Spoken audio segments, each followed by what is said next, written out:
오늘은 11월 28일 목요일입니다. 사무엘상 17장 말씀이죠.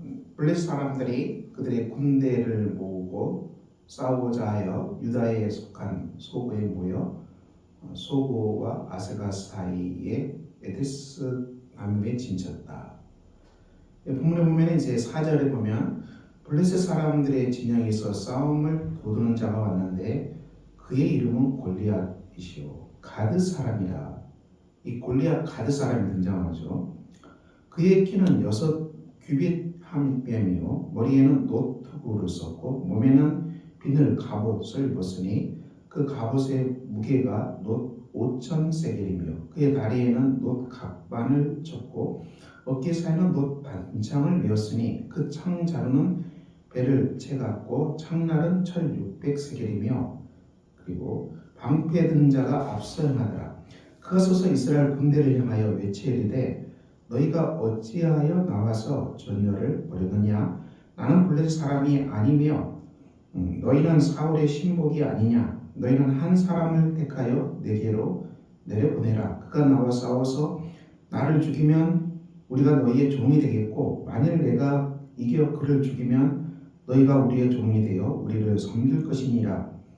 그 블레 사람이 또 이르되 내가 오늘 이스라엘 군대를 모욕하였으니 사람을 보내어 나오도록 싸우게 하라 한지라. 이 골리앗이라는 이 거인 같은 거인의 체구를 가진 장수가 아주 그 체구, 키, 어깨, 창, 이 중무장을 하고 이 거대한 거구죠. 이 골리앗이 등장해서 그 외모로, 키로, 그리고 무기로 또 여러 가지 창, 아주 묵직한 창, 또 칼, 이 어마어마한 것으로 이 일반 병사들과는 비교가 되지 않는 아주 거대한 것을 들고 이 사람이 이 소리를 내치는 이 골리앗, 우리가 아는 유명한 본문입니다. 이 골리앗이 등장해서 어떻게 합니까? 등장해서 한 사람을 보내라. 그래서 한 사람이 나와 싸워서 내가 만약 그 한 사람이 나를 죽이기면은 블레셋이 너희의 종이 되겠다. 그렇지만 내가 이겨 죽이면 그가 우리의 종이 될 것이다. 한 명의 장수를 뛰어난 장수를 한 사람을 보내라는 것이죠. 그래서 이스라엘 군대를 모욕한 너희 형편없다는 것이죠. 나와라. 나와 이길 사람이 누구냐? 이 골리앗이 위협하는 것입니다. 그리고 이제 싸울 수 있는 한 명을 그래서 나와 전쟁을 하자, 나와 싸움을 하자 이렇게 요구하는 이 골리앗입니다. 이 골리앗의 이 위협 앞에서 사울과 온 이스라엘이 블레셋 사람의 이 말을 듣고 놀라 크게 두려워했다. 오늘 10절 말씀인데요. 크게 두려워했다. 골리앗 앞에서 크게 두려워하고 이제 무너져 내리면 이 골리앗 앞에 무너지는 이 사울과 이스라엘 군대를 보게 됩니다. 오늘 본문의 말씀 속에서 우리는 이 골리앗이 누군가를 봐야 됩니다. 이 골리앗이 가드 출신이라는 거예요. 가드가 어디입니까? 여호수아에 보면은 여호수아의 말씀에 보면은 이 정복하지 못한 지역이 나오죠. 이스라엘이 이 약속의 땅을 정복하는데 정복하지 못한 땅이 나옵니다. 13장 3절에 보면은 곧 애굽 앞 시월 시내에서부터 가나안 사람에 속한 북쪽 에브론 경계까지와 블레셋 사람의 5 통치자들의 땅 곧 가사 족속, 아스돗 족속, 아스불론 족속, 가드 족속, 에브론 족속, 남쪽 아이 족속의 땅, 이게 정복하지 못한 땅의 이름이 이렇게 나오거든요. 이 정복하지 못한 땅 속에서 이 가드가 던져요. 가드가. 이것이 무엇을 말하겠습니까? 여호수아가 다 진멸해서 몰아내라겠는데 이 정복이 안 된 것입니다. 이 땅이 이 남은 땅, 이 남은 땅, 이 남은 땅 이게 이걸 쫓아내지 못한 것이죠. 쫓아내지 못하고 남은 땅이 바로 이 가드가 들어있는데 이게 큰 문제가 될까 생각했겠죠.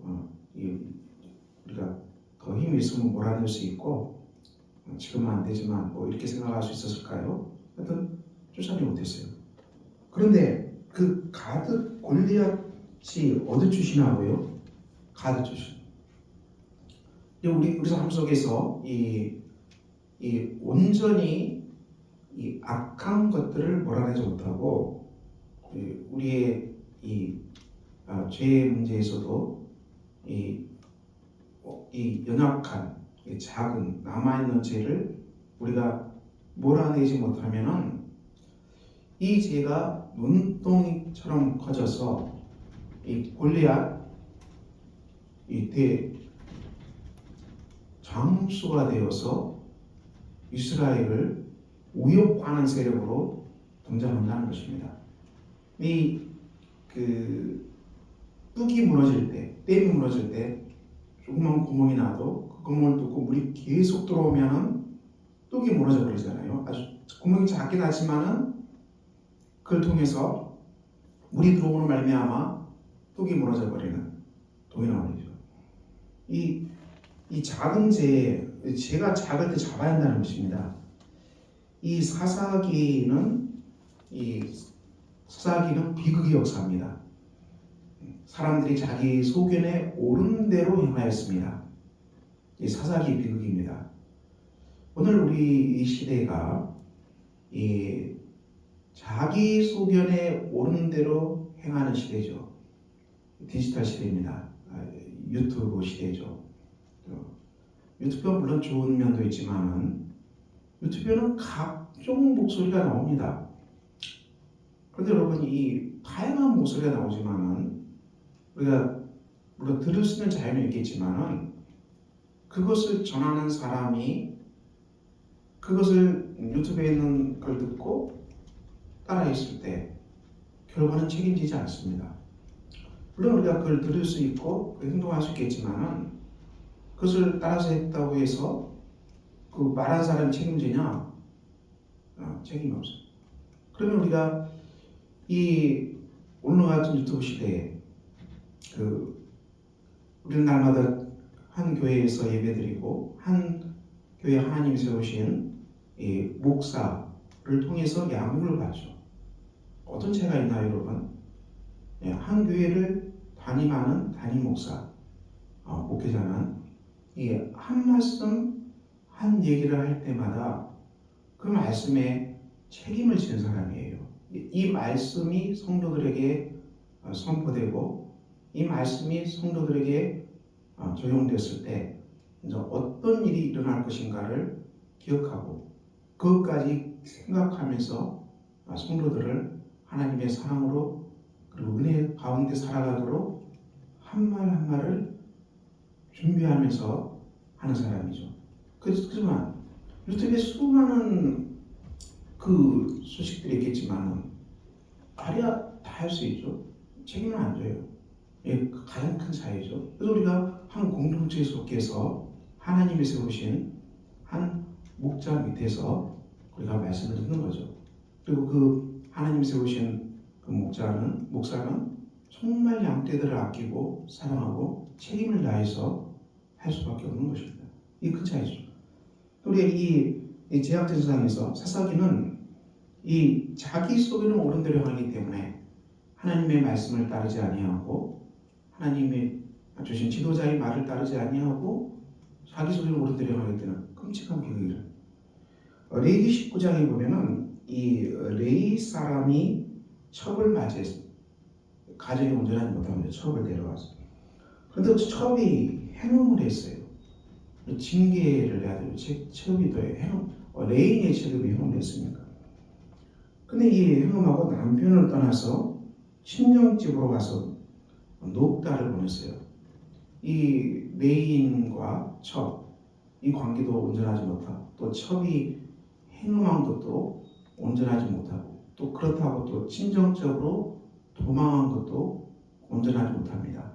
이 레인의 가정에서 일어나는 작은 죄악들을 그 사사기 19장은 증거하고 있죠. 근데 이 작은 죄들을 이 죄악들을 레인이 바로잡지 못합니다. 그 레인이 그래서 이제 친정 집에 가서 그 자기 첩을 데려오려고 하는데 장인이 자꾸 가는 것을 미루죠. 자꾸 그래서 하룻밤 더 있다, 하룻밤 더 있다 자꾸 지체됩니다. 그래서 겨우 다섯째 날에 다섯 날 아침에 또 잡았고 밤에도 붙잡자 이제는 가겠다. 그래서 그 밤에 일어나서 떠나서 10절 보면 드디어 여부스 맞은편 베냐민 땅이죠. 베냐민의 지파에 속한 땅으로 저녁에 들어오는데 계속 지연이 된 일이 있어요. 들어왔는데 어떻게 됩니까? 들어왔는데 거기에서 이 동성애자들이 들어와서 불량배들이죠. 들어와서 이 레이 사람 내 집에 들어온 사람을 끌어내라. 우리가 그와 관계하리라. 위협하는 것입니다. 여기에서 이제 어떻게 합니까? 레인의 첩이 이 첩을 내놓습니다. 밤새도록 능욕하고 놓아줬는데 그 첩이 그 사람의 진물에 이래서 엎드려져 거기에서 죽었습니다. 원통한 것이죠. 레인의 첩도 이렇게 비참하게 죽은 것이. 이 일에 대해서 그 첩을 내놓은 레인도 책임이 있는 것입니다. 그런데 이 레인이 아직도 깨닫지 못하고 그 첩의 시체를 이 12덩이에 나눠서 이스라엘 12지파에 보냈습니다. 이스라엘이 발칵 뒤집히죠. 이 베냐민 지파에 속한 사람들이 이 짓을 행했다. 그래서 이제 이스라엘 11지파가 어떻게 나옵니까? 사사기 10장에 보면은 그 사람들을 다 그 범죄한 사람들을 다 내놓으란 얘기죠. 내놓으라. 그렇지만 베냐민 지파가 이 악행한 사람들을 넘겨주지 않죠. 넘기지 않아요. 이 또 여기서도 죄가 정리되지 않습니다. 넘기지 않게 되자 드디어 어떻게 됩니까? 베냐민과 이스라엘 11지파가 전쟁하게 됩니다. 이스라엘이 내분이 일어나서 이 전쟁에 휩싸이죠. 어마어마한 이 전쟁 속에서 이스라엘도 많이 죽었지만은 베냐민은 어떻게 됩니까? 거의 진멸다시피 베냐민은 한 지파가 진멸 정도로 쑥대밭을 만들어버린 비극적인 사건이 사사기의 마지막 부분이죠. 이 마지막 부분은 이 베냐민 한 지파가 거의 멸절되다시피 하는 비극을 또 이스라엘도 많이 피해를 봤지만 이 전쟁으로 많은 사람이 죽어나갔지만 이것이 어디서부터 출발한다는 것입니까?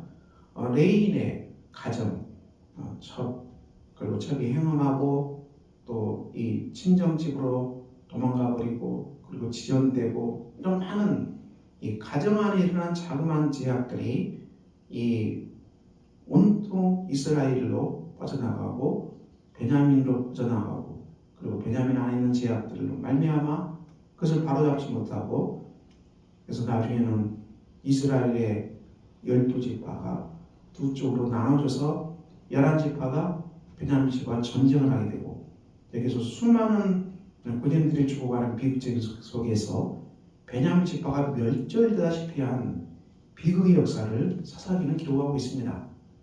이 자기 소견에 옳은 대로 행했을 때 어떠한 결과가 있는지를 사사기는 우리에게 증언하고 있습니다. 작은 죄악들이 어떤 거대한 비극을 만드는지를 이 사사기는 증언하고 있습니다. 오늘 이 이스라엘과 사울을 벌벌 떨게 만드는 이 골리앗, 그가 어디 출신입니까? 가드 출신. 여호수아가 이 군대가 약속의 땅을 진멸할 때 남겨놓았던, 멸망시키지 않았던 그 가드 출신, 이 자그만 이곳이 어마어마하게 커서 이제는 어떻게 하는 것이죠, 여러분? 이스라엘을 위협하는 그런 정말 무서운 세력으로 변했다는 것을 성경이 증거합니다. 오늘 이 본문이 우리에게 무엇을 말하겠습니까? 여러분, 죄는 작은 것이라도 범해서는 안 돼요. 이게 온전해야 한다는 것입니다. 작은 죄도 우리가 끊고 작은 죄가 틈타지 못하도록 막아야 돼요. 늘 사단은 어떻게 합니까? 이 50보만 가자, 반보만 가자. 반복 따라하면 어떻게 됩니까? 빠져나오지 못해요. 붙들리게 되면. 이게 악행, 악마, 그리고 온갖 좋지 않은 것들 유혹. 이것만 조금만 하자. 끌려가면은 어마어마하죠. 이번 다니엘 기도 권호정 집사님 무슨 얘기 하십니까? 술, 담배, 음란은 완전히 끊어야 된다. 양보하지 말라. 그 작은 죄를 양보하지 말라는 것입니다.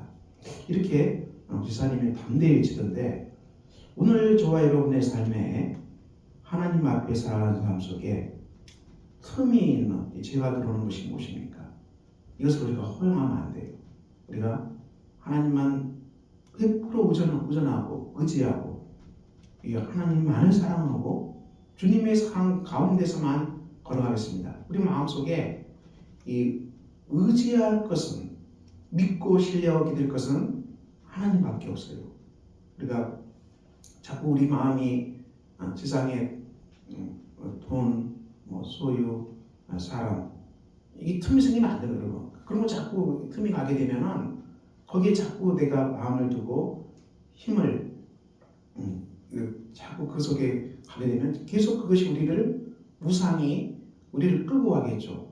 우리가 하나님께서 우리를 인도하시고, 사랑의 하나님, 우주 만물을 창조하시고 나를 창조하시고 나의 모든 것을 아시는 그 하나님 앞에서 우리가 믿음으로 살아가야 되지.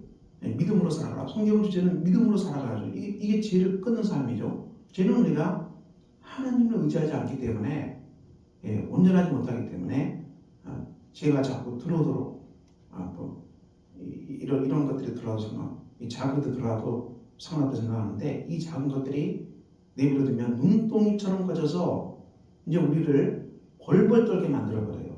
우리가 온전히 하나님께 가있지 못하고 조금이라도 다른 세상 것에 마음을 두고 가게 되면 처음에는 좋은 것 같아도 나중에는 그것들이 어마어마하게 커져서 우리가 세상 것 붙드는 그것 때문에 그것이 우리를 이 골리앗이 돼서 우리가 그것 때문에 벌벌 떠는 비참한 사람이 되고 만다는 것입니다. 오늘 우리가 이 사울과 이스라엘 군대가 골리앗 앞에서 벌벌 떨고 있다는 거예요. 여호수아가 가드를 진멸해 버렸으면 이런 일은 일어나지 않겠죠. 오늘 우리의 삶 가운데 남겨놓은 가드가 무엇입니까? 그리고 온전히 다 몰아내고 하나님 앞에서 전심으로 우리가 하나님만 의지하고 세상의 것에 마음을 두지 말고 강하고 담대하고 우리가 하나님 앞에서 오늘도 온전히 순종하는, 그래서 여러분이 정말 하나님과 평안을 누리고 하나님 주신 정말 굳건한 능력으로 살아가는 복된 하루가 되시기를 예수 그리스도 이름으로 축원합니다. 기도하겠습니다.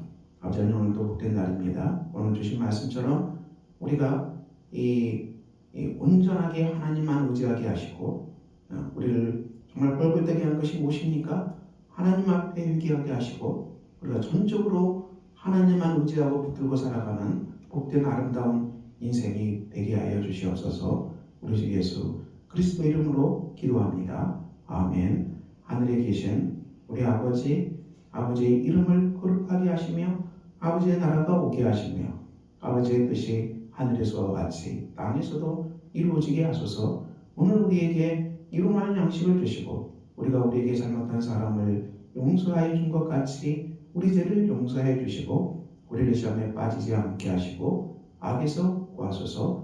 나라와 권능과 영광이 영원히 아버지의 것입니다. 아멘.